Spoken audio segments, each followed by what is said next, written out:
नमस्कार शेतकरी मित्रांनो, बघणार आहोत आजचे कापूस बाजारभाव बातमीपत्र।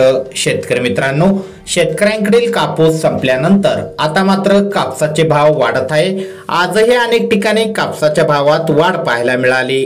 तर आज कोणत्या ठिकाणी मिळतोय कापसाला सर्वात जास्त भाव, चला तर मग सविस्तर जाणून घेऊया। अमरावती या ठिकाणी कमीत कमी 7100 रुपये तर जास्तीत जास्त 7650 रुपये भाव होता। तर भद्रावतीमध्ये कमीत कमी 7000 रुपये तर जास्तीत जास्त 7750 रुपये भाव होता। पारशिवनी या ठिकाणी कमीत कमी 6800 रुपये तर जास्तीत जास्त 7500 रुपये भाव होता। तर अकोला या ठिकाणी कमीत कमी 7100 रुपये तर जास्तीत जास्त 7621 रुपये भाव होता।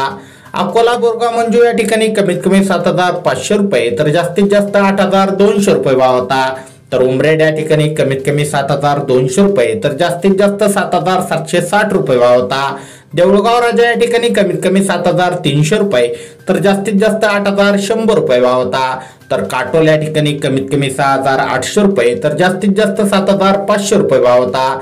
हिंगणा या ठिकाणी कमीत कमी 6200 रुपये तर जास्तीत जास्त भाव 7400 रुपये होता। तर हिमायतनगर या ठिकाणी कमीत कमी 7500 रुपये तर जास्तीत जास्त भाव 7600 रुपये होता। तर शेतकरी मित्रांनो, हे होते काही ठिकाणचे कापूस बाजारभाव। तुम्हाला जर ही छोटीशी माहिती आवडली असेल, व्हिडिओला नक्की लाईक करा। अशाच प्रकारचे सर्व पिकांचे बाजारभाव दररोज तुमच्या मोबाईलवर बघण्यासाठी खाली दिलेले सबस्क्राईब बटन दाबून बेल आयकॉन नक्की दाबा। धन्यवाद।